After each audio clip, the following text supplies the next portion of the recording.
नमस्कार। और आज हम लोग जो बात करेंगे, सबसे पहले बात करने से पहले आप लोग का स्वागत करते हैं, वेलकम करते हैं, दिल से करते हैं, तहे दिल से करते हैं।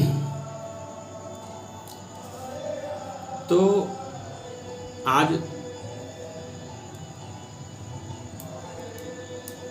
एक आदमी दोस्त ही है, वो बात कर रहा था कि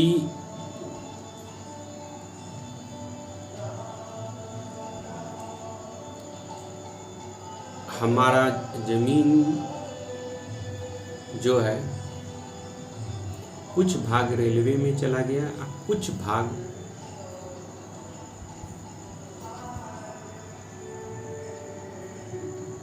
फोर लेन में चला गया है, लेकिन इसका कागजात मेरे पास नहीं है।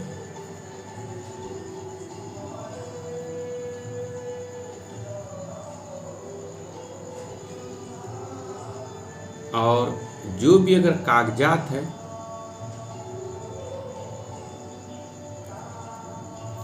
वो हमारे बूढ़े दादा के पास थे, जो कि अब नहीं रहे।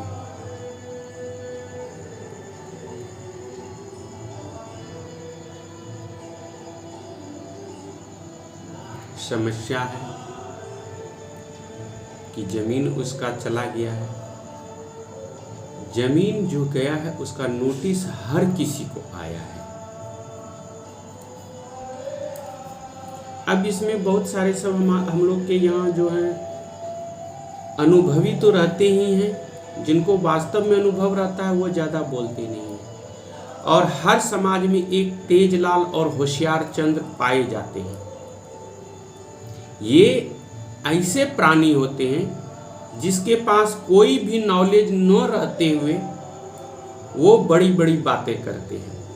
ये होशियार चंद और तेजलाल की कहानी है, हर समाज में पाए जाते हैं। ज्ञान डिस्ट्रीब्यूशन का ये लोग हेड ऑफ डिपार्टमेंट होते हैं। तो उनका कागजात खो गया है। तो वो बोला कि हम कहानी के माध्यम से बताते हैं, इसी में ये है। तो जो कागज खो गया है तो उसमें वीडियो पॉज नहीं करना, 1 मिनट में आ रहा है।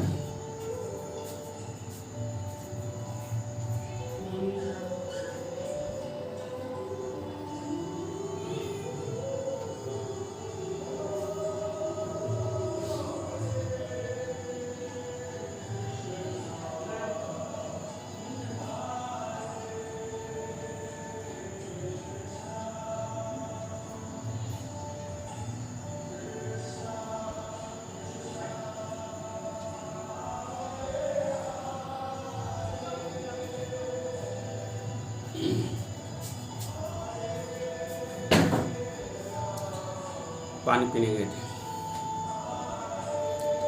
तो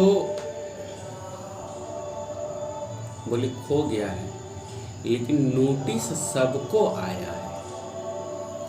अब कागज किसके पास है ये तो पता नहीं। दूसरी बात ये हो जाता है कि हम बार बार बता रहे हैं कि जमीन का कागज का ज्ञान होना चाहिए, वो बड़े बुजुर्ग के पास होते हैं। अब जब इनको नोटिस आया है, कागज इसके पास नहीं है, अब क्या करें? तो अगर किसी के पास ऐसी घटना घट जाती है तो सबसे पहले क्या होता है कि हम लोग को पर्चा देखना होता है, उसके बाद रसीद देखना होता है, फिर ये देखना होता है। तो हर बार जैसे कि हम बता रहे हैं यहाँ की ज़मीन की कहानी की, यहाँ 2 प्रकार से ज़मीन होती है। एक बसौड़ी जो कि सेलेबल है, बसौड़ी में होता है रजिस्ट्री करने वाला, ये सेलेबल है और जमाबंदी नॉन सेलेबल है, ये तो होता है। तो अब उसके पास ना रसीद है, ना पर्चा है, ना कुछ है। रसीद का वैसे ज़रूरत नहीं पड़ता है। अगर आपके पास पर्चा है और वंशावली बनाया हुआ है तो उस माध्यम से भी आपको पैसा मिल जाएगा। दूसरी बात ये हो जाता है कि अगर आपके पास कागज नहीं है और किसी एक आदमी के पास है तो उस कागज के हिसाब से, उस वंशावली के हिसाब से आप अपना पैसा भी ले सकते हैं। एक एप्लीकेशन दीजिए सभी कोई मिल करके, और जो कागजात है वंशावली का और पर्चा का, उस एप्लीकेशन में विवरण के साथ लिखिए और उसमें लिखने के बाद फिर जो है उसको भू अर्जन कार्यालय में सबमिट कर दीजिए। हाँ, उसमें जितने भी लोग हैं जिसको नोटिस गया है, जो उस वंशावली के वंश के हैं, इतना देने के बाद आधार कार्ड की कॉपी और पासबुक, बैंक पासबुक,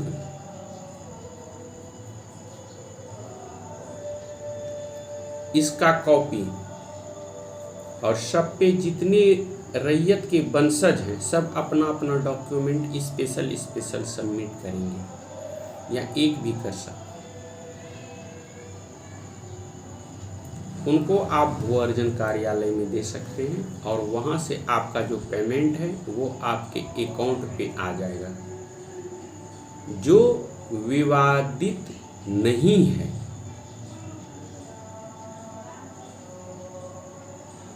और जो जमीन विवादित है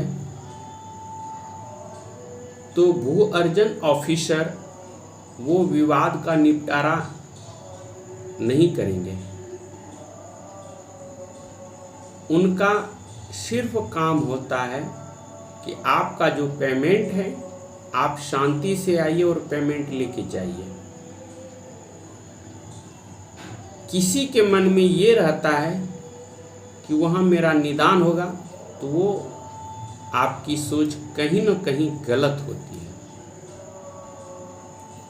भू अर्जन कार्यालय अगर आप जाते हैं तो वहाँ एक ही मकसद से जाइए कि सब कोई मिल के जाना है, पेमेंट लेना है, चले आना है।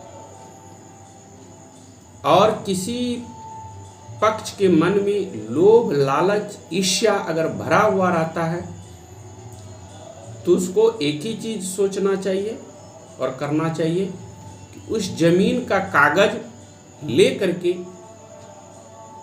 या वहाँ से भू अर्जन ऑफिसर से प्रेयर करके कि ये निपटारा लायक नहीं है, यहाँ से हमें कोई नहीं मिलेगा, उसको फिर न्यायालय में,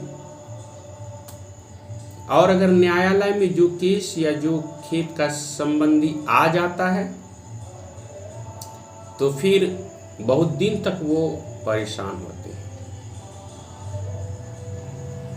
आप अगर उस दाग के जमाबंदी के रैयत हैं तो आप विश्वास कीजिए कि अगर एक आदमी को पैसा मिलेगा तो सबको मिलेगा, और अगर एक को नहीं मिलेगा तो किसी को नहीं मिलेगा। ये मोटे मोटे तौर पे हम लोग देखते हैं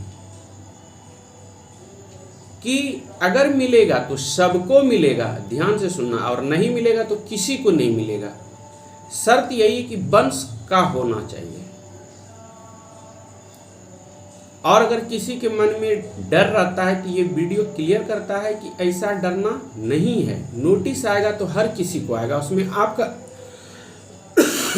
आपका भी नाम रहेगा और आपको भी मिलेगा।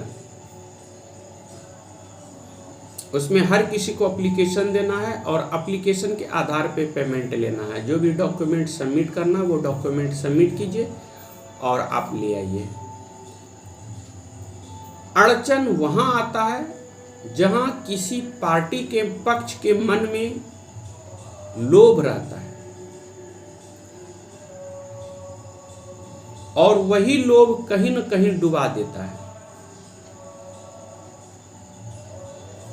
क्योंकि हम लोग जैसा कि जानते शुरू से होता आया है कि पर्चा में नाम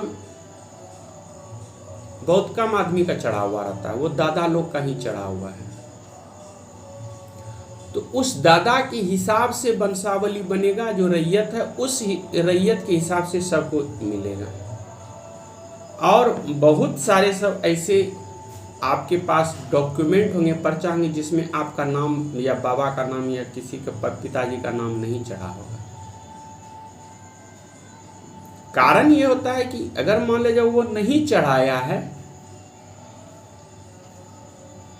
तो उसका चढ़ाने का प्रयास भी नहीं किए हैं और आप एक मौखिक आधार पे जमीन खा रहे हैं। मौखिक आधार पे कि तुम ये वाला खाओ, तुम ये वाला खाओ, तुम ये वाला खाओ, वो चल रहा है। दादा भी खाया उसी से, पिताजी भी खाया उसी से, हम भी खा रहे हैं उसी से। फिर भाई हुए तुम ये वाला खाओ तुम, लेकिन कागज के हिसाब से हम लोग नहीं खा रहे हैं, कागज उन्हीं के नाम से बना है। तो वो जब जाएगा, वो जब कागज जमीन कहीं और जाएगा, उस जमीन का कागज अगर आपके पास नहीं है, अगर उसमें से कोई भी आदमी सबमिट करके देता है तो वंशावली के आधार पे आपको भी मिलेगा, बशर्ते उसमें आपका नाम वो डाल दे। कभी कभी क्या होता है, कुछ लोग ऐसे होते हैं जो कि वंशावली में कुछ भाई का नाम चढ़ाते ही नहीं है, तो वो फिर अपोज करते हैं कि नहीं, ये वंशावली गलत है और इस वंशावली के हम भी सदस्य हैं। और लैंड एक्विजिशन ऑफिसर से अवार्ड लेने का यह एक जरिया है वंशावली। वंशावली अगर क्लियर है, कहीं कन्फ्यूजन नहीं है, तो उस हिसाब से आप ले सकते हैं। लेकिन अभी हर किसी के मन में कहीं ना कहीं लोभ, लालच, ईर्ष्या भरा हुआ है, द्वेष भरा हुआ है। जितने लोग एक्टिव हो रहे हैं उतने बड़ी ईर्ष्या उनके मन में बढ़ रहा है। और वो ये नहीं बोलते हैं कि कहते हैं कि हम गिल्टी फील करेंगे, नहीं, वो ऑफिसर्स को समझाते हैं कि इस तरह से मेरा प्रॉब्लम क्रिएट हुआ है। ये नहीं कहते कि प्रॉब्लम का मुख्य जरिया जो है मेरा लोभ है। वो सब आपका जो ये केस है वो न्यायालय आ जाता है। और अगर हम बार बार इस बात को बता रहे कि अगर किसी के पास कागजात नहीं है तो टेंशन नहीं लेना है।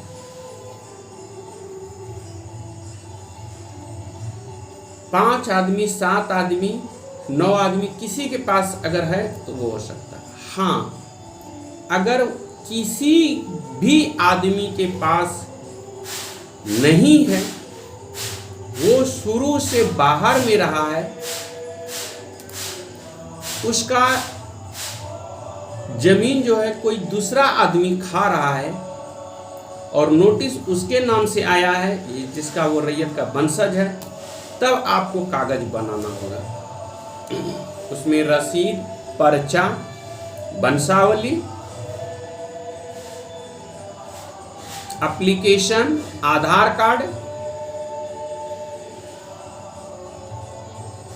और बैंक अकाउंट का पासबुक का फोटोकॉपी ये देना होगा।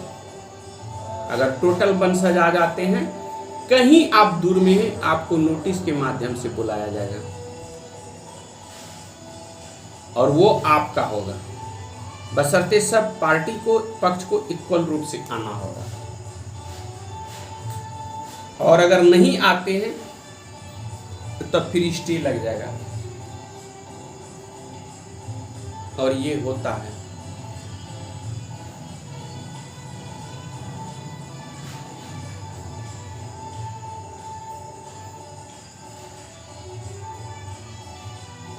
क्योंकि भू अर्जन कार्यालय का काम है कि जो आपका पेमेंट है पेमेंट को दे देना, वो विवाद नहीं है। आप समाधान करके आइए, आपको पेमेंट मिल जाएगा।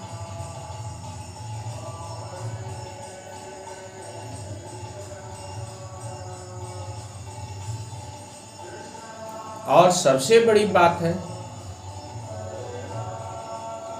कि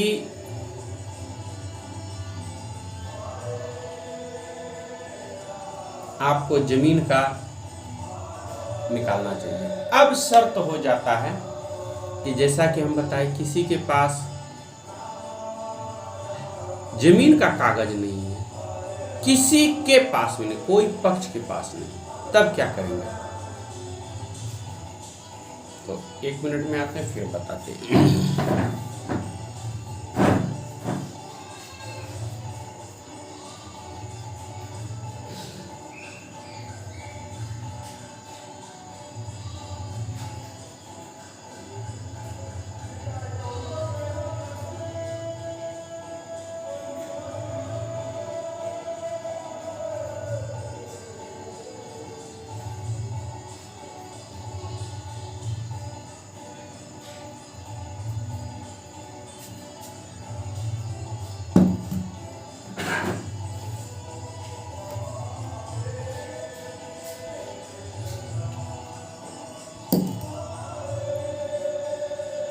पानी प्यास लग गया। अब क्या होता है कि अगर किसी के पास जमीन का कागज ही नहीं है, कोई भी पक्ष के पास नहीं, किसी के पास नहीं, वो लोग बहुत पहले बाहर चले गए थे, वहीं बस गए, अपना जीविका चलाने लगे, उनको ये नहीं है, लेकिन सरकार उनके साथ कभी भी गलत कार्य नहीं करेगी। नोटिस जाएगा उसको, उसके घर पे जाएगा। और अगर मान ले जाए, ये भी क्लियर कर देते हैं कि अगर आप नोटिस रिसीव नहीं करते हैं तो आपका जो पेमेंट है वो रखा रहेगा। ये नहीं कि उसको सरकार मिसयूज कर लगाई, वो रखा रहेगा, मतलब लौट जाएगा, फिर बाद में आप उसको अचीव कर सकते हैं।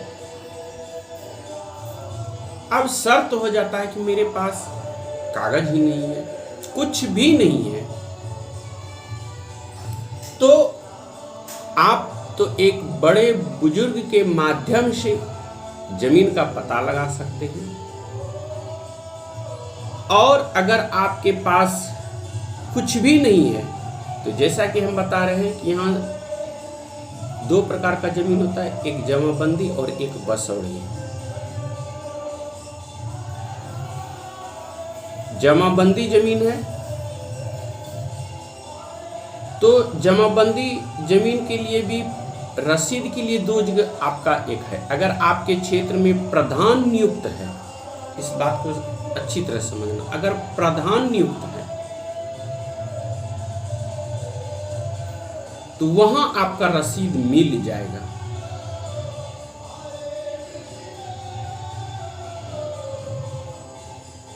और अगर कर्मचारी आपके क्षेत्र में है तो आप एक सीओ साहब को आवेदन दे करके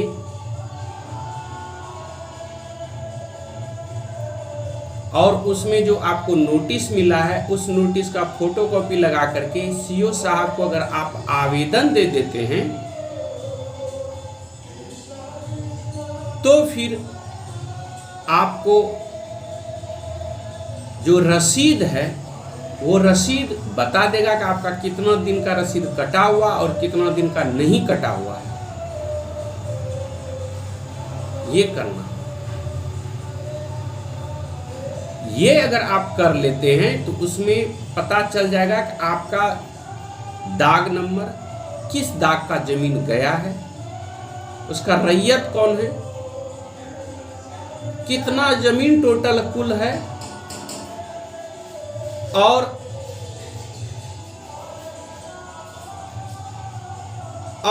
जमीन जितना है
कॉल आ गया था।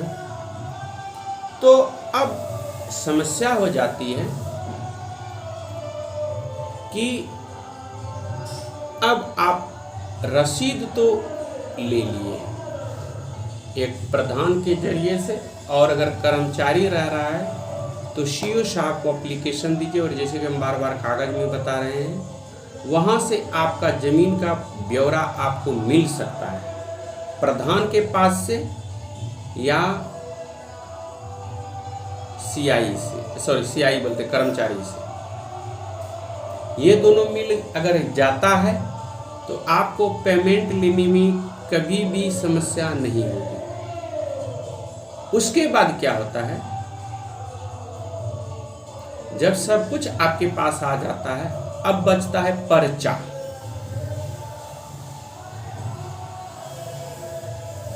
इसको निकाल करके आपका ध्यान रहे, आपका जमीन का मालिक अगर है तो सिर्फ आप हैं, आप हैं, आप हैं, दूसरा कोई नहीं है।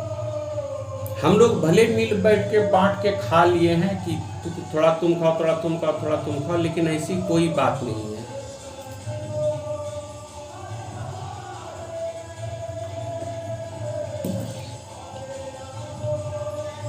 हम लोग वो नहीं है। दूसरी बात ये हो जाती है कि जब आपके पास सारी डॉक्यूमेंट आ जाता है, तब आप एक एप्लीकेशन के माध्यम से वंशावली का डॉक्यूमेंट बना करके जितने भी पक्ष हैं अपना अपना हिस्से का रकम आपके अकाउंट पे आ जाएगा और आप उसको ले सकते हैं, जो विवादित नहीं है। क्योंकि एक किसी तरह का हुआ था, एक 4 लाइन में चला गया था, उसमें लगभग 17-18 आदमी थे। बहुत दिन से बहुत बाहर में चले गए, बाहर रहने लगे, लेकिन नोटिस हर किसी को आया। वो लोग में से एक एक्टिव थे, तो एक के पास अगर आ गया तो सब ने सबको कॉल किया कि देखो ऐसे ऐसे पैसा का आया है, नोटिस आया है, हम लोग का जमीन कहीं निकला है। और उससे वो लोग को विश्वास ही नहीं हो रहा था कि हम लोग का 35 बीघा जमीन निकला है। 35 बीघा में से कुछ भाग 4 लाइन में गया था, 4 रेलवे में गया। ये लोग सीधे साधे अभी भी थे, सभी ने वंशावली बनाया।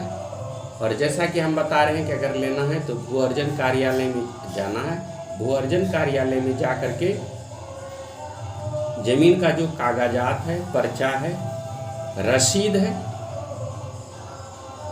आधार कार्ड, बैंक का कार्ड, एक एप्लीकेशन, ये सब चीज़ दे देना है। और आपको जो नोटिस मिला है उसका फोटोकॉपी सबको सबमिट कर देना है, भू अर्जन में दे देना है। और वहाँ से फिर आपको जो रकम होगा वो आपको मिल जाएगा। कभी भी ये नहीं देखना चाहिए कि ये सही है या गलत है या क्या है, कैसे वो करना चाहिए। अगर इस तरह का आपके पास क्रिएट हो जाता है, डॉक्यूमेंट हो जाती है, तो आप रिसीव कर सकते हैं, पैसे को रिसीव कर सकते हैं।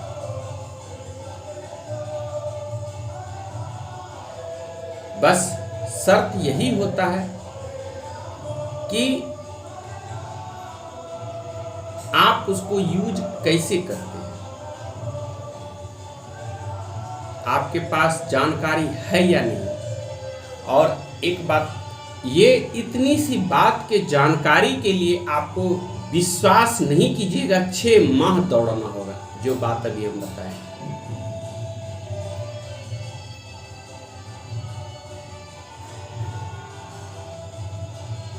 इसमें ये नहीं कि ये केवल आपकी सुविधा के लिए है। इस प्रकार के बहुत ऐसे लोग हैं जिसके पास समस्याएं हैं।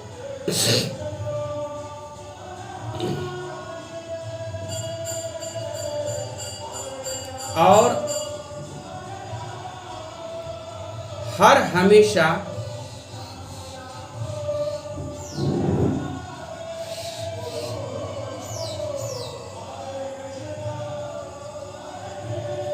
सीखते रहना चाहिए।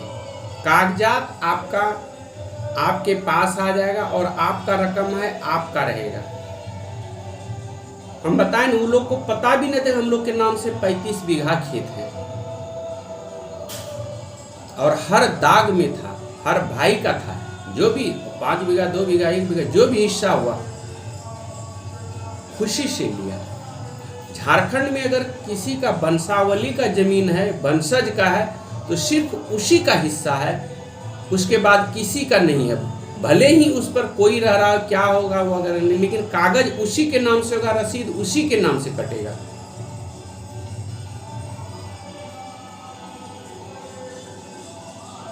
तो ये होता है। और जैसा कि जानते हैं, हमारे समाज में तो समस्याओं का भंडार है, हर कोई लगा हुआ रहता है। आपके यहाँ अगर नोटिस आया, आप अगर नहीं है तो बगल वाला बोल देगा नहीं, ये लोग तो खत्म हो गया है। और समस्याएं इतनी डेंजरस होती है कि सोच नहीं सकते।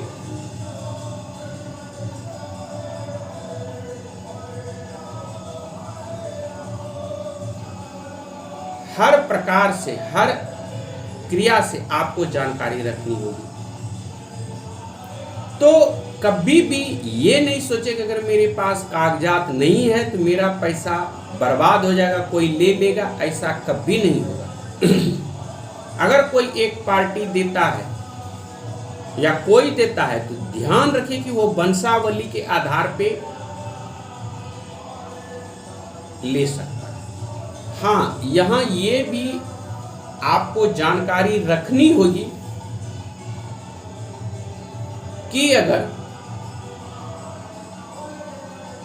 कोई गलत वंशावली दे करके पैसा लिया है, इस प्रकार से हुआ है, इसीलिए हम बता रहे हैं, अभी याद आया।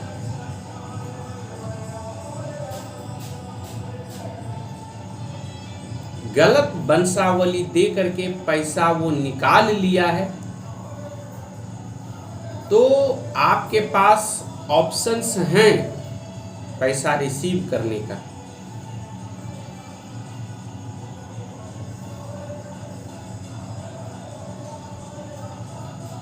आप उस पर क्लेम कीजिए।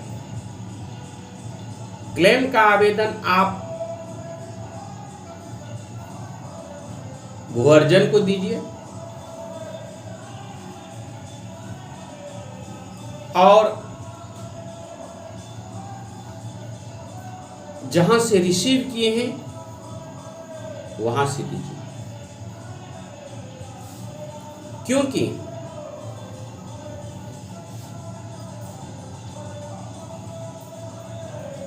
एक घटना इसी तरह का हुआ था। क्योंकि जो हम देखते हैं वही हम बता रहे हैं, जो हम एवरीडे देखते हैं वही बता रहे हैं।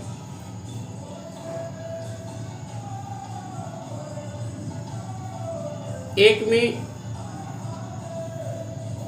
3 भाई थे, दादा लोग जो रैयत थे, उन्होंने पर्चा में अपना नाम चढ़वा लिया, ये दोनों का पर्चा में नाम नहीं चढ़ाया और उस पर्चा के हिसाब से वंशावली बना करके ये लोग रकम निकाल लिए।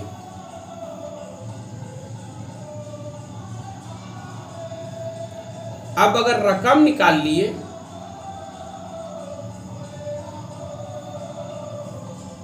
तो उनको पता चला कि मेरा कुछ जमीन का हिस्सा 4 लाइन में गया है या रेलवे में गया है। उनके बाद ये बहुत सारे सब अनुभवी लॉयर से, अधिवक्ता से मिले और बताए कि यहाँ जो ये किया है ये गलती किया है, हम भी उस वंशज के हैं, मेरा भी ये है, पर्चा में वो अपना नाम चढ़वा लिया था और उसी का चला आ रहा है जो कि हम लोग को हटा दिया गया है। तो ये कैसे हुआ? ये तो पूछेगा कि भाई 3 भाई थे तो 1 भाई का चढ़ा, 2 का क्यों नहीं चढ़ा?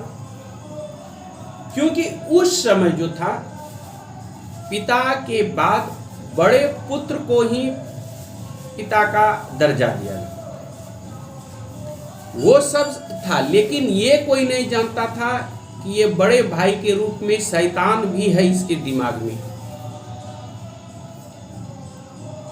और वो शैतान इसका साथ देगा। उसी सब समय से बड़े भाई जो कलंकित होते हुए आए हैं अभी तक हो रहे हैं। बहुत पहले 1872, 1672, 1472 उस समय से वो उन्होंने क्या किया कि अपने नाम से चढ़ा लिया। ये 2 जो छोटे भाई थे जिसको कोई ज्ञान नहीं था उन्होंने इनका नाम नहीं चढ़ाया। अब क्या हो गया कि जो मेरा पीढ़ी है वो तो देखेगा, वो तो करेगा, वो तो अब अपना जो हिस्सा है वो लेगा। अब फंस गया 2 भाई जो है, अब वो 2 भाई भटक रहा है, मेरा वंशज जो है वो खा रहा है। तो उस समय आप आवेदन दे करके एक वंशावली बना करके पर्चा में अपना नाम चढ़वा करके उस पेमेंट को आप ले सकते हैं। अगर आपके पास पर्चा में नाम नहीं है, डॉक्यूमेंट नहीं है, इसके लिए आपको डरना नहीं है और कभी भी ये नहीं सोचना है कि मेरे पास अगर कागज नहीं है तो ये मेरा रकम खत्म हो जाएगा, ऐसा नहीं है। अगर वो रिसीव भी कर लिया तो सरकार अगर देती है तो वो लेती भी है, उसको दोनों आइडिया रहता है। शर्त यही है कि आप किससे सुधरना चाहते हैं, देने से या लेने से। आपको अगर उसको धोखा से वो लिया है और आप साबित कर देते हैं कि ये वंशावली गलत दे करके लिया है,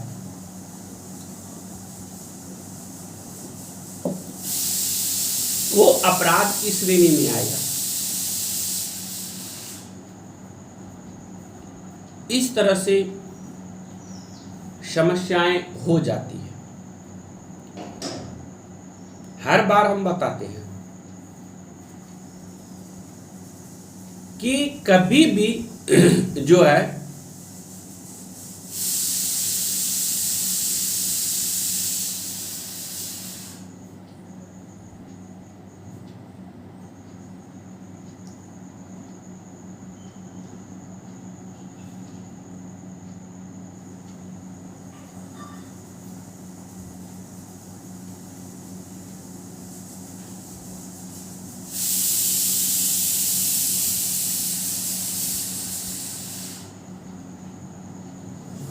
आपका पैसा खत्म नहीं होगा, पैसा आपको मिलेगा।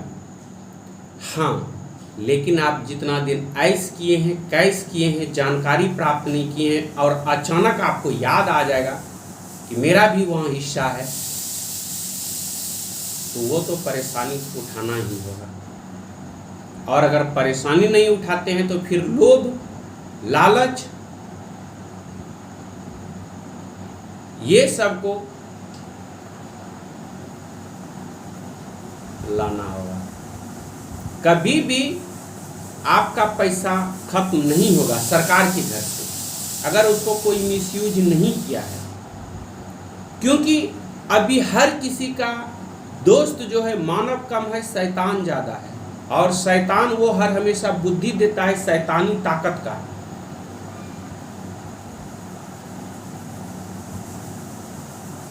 हर किसी के साथ जो है शैतान रहता है, और शैतान तब तक उसका साथ देता है जब तक वो कोई घिनौना पाप न कर ले। फिर उसके बाद वो देख लेता है कि ठीक है, तुमको तो हम इतना सा प्रोसीड कर दिए हैं, अब तुम आगे देखो। और आगे क्या देखना, फिर आगे उसके पास जो कष्ट होता है कोई नहीं आता है। तो ये हो जाता है। इस समस्या के लिए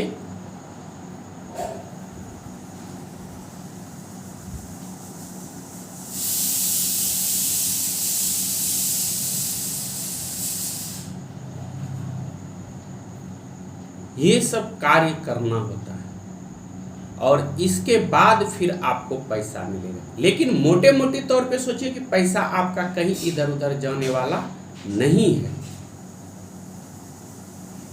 और ना ही कभी जाएगा। पैसा आपका है, आपका रहेगा और आप ही का होगा। बस उसका डॉक्यूमेंट निकालने का जरिया सीख लीजिए, जरिया देख लीजिए, और डॉक्यूमेंट का जो भी फोटो कॉपी होता है उसको लगा करके एप्लीकेशन दे दीजिए, सबमिट कर दीजिए, आपका आ जाएगा। और बार बार बोल रहे हैं, जो विवादित जमीन है वो जमीन का हिस्सा जो है कहाँ चला जाएगा,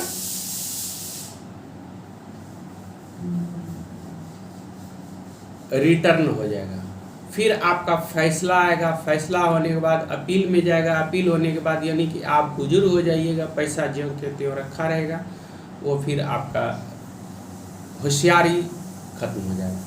जैसा कि हम बता रहे हैं, हर समाज में, हर गोतिया में, हर क्षेत्र में एक होशियार चंद होता है और एक तेज लाल होता है। ये दोनों जो है ना कहीं आपको डिस्ट्रॉय करेगा, बर्बाद कर देगा।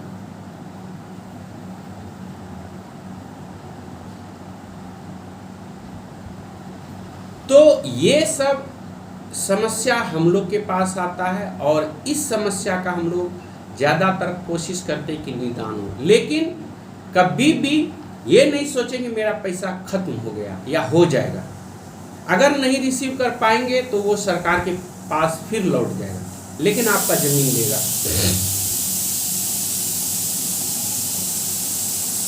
तो हम अपने हिसाब से आपका ज़मीन अगर फंस गया है तो उसका पैसा कैसे ले सकते, उसके बारे में जो भी मुझे ज्ञान था हम आपको बताए।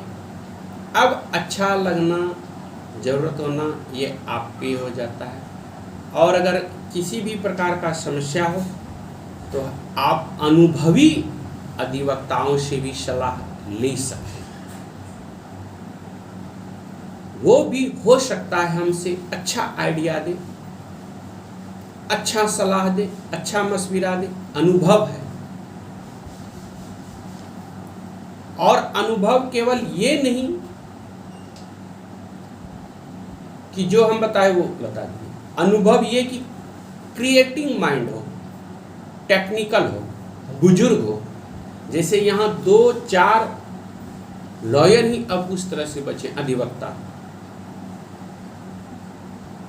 हम लोग तो खैर नए हैं, तो अभी तो हम लोग सीख रहे हैं, और जो सीख रहे हैं वो आपको बता रहे हैं। फिर उसके बाद हम लोग देखेंगे और इसमें से ज़्यादातर प्रयास करेंगे कि जो भी और हमारे पास समस्या का समाधान हो या जो भी हो, हम आपके पास आएंगे और ज़रूर करेंगे। तो हम लोग आज जो है भूमि से संबंधित जानकारी प्राप्त की और देखें कि अगर किसी प्रकार की समस्या होती है और हम उसका नहीं ले पाते हैं तो फिर किस तरह से हम करेंगे, इसके बारे में हम लोग बातचीत किए, जानकारी प्राप्त किए। अगर अच्छा लगे और आपका समस्याओं का समाधान हो तो शेयर करें, और अगर नहीं हो पाए और अगर लगता है कि समस्या और विकट है तो फिर अनुभवी अधिवक्ताओं से मिलें जो कि दुमका में पाए जाते हैं और यहाँ भी पाए जाते हैं। आप उनसे बात कर सकते हैं, उनसे सलाह ले सकते हैं और उसे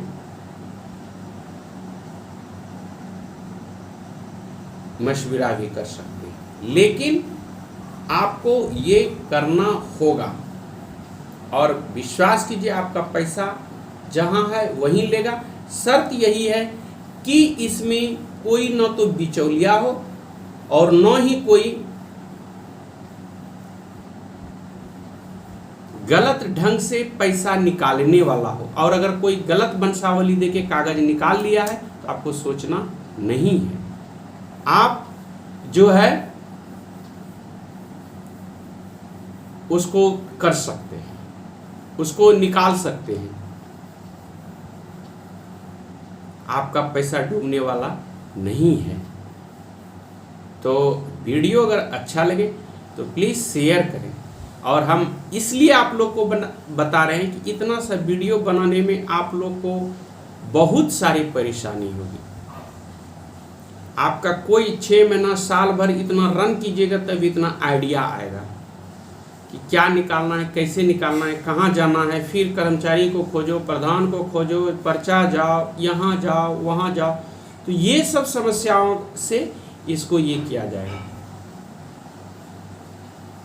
तो हम कोशिश करेंगे कि इसमें जो है इससे संबंधित जानकारी होनी चाहिए, फिर आपका पैसा कहीं भी नहीं जाएगा, किधर भी नहीं जाएगा। अगर आप रिसीव नहीं कर पाइएगा तो फिर वो सरकार को लौट जाएगा, सरकार के पास चला जाएगा। तो इसके लिए फिर से एक बार आपको धन्यवाद, आपने समय निकाला। तो प्लीज़ आपसे हम्बल प्रेयर है कि प्लीज़ शेयर करें, सब्सक्राइब करें और एक टुई वाला बटन ज़रूर दबाएं। हमेशा खुश रहें, मस्त रहें, स्वच्छ रहें और स्वस्थ रहें। यही गॉड से प्रेयर है, कामना है।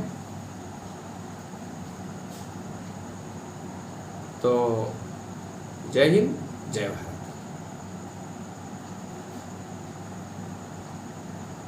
हाँ, अगर दूसरी बात, अगर वीडियो को हटा हटा के देखिएगा तो फिर सेंटेंस में प्रॉब्लम होगा, ये ध्यान देना है। तो इसके लिए फिर क्लियर करना होगा। तो फिर एक बार जय हिंद, जय भारत।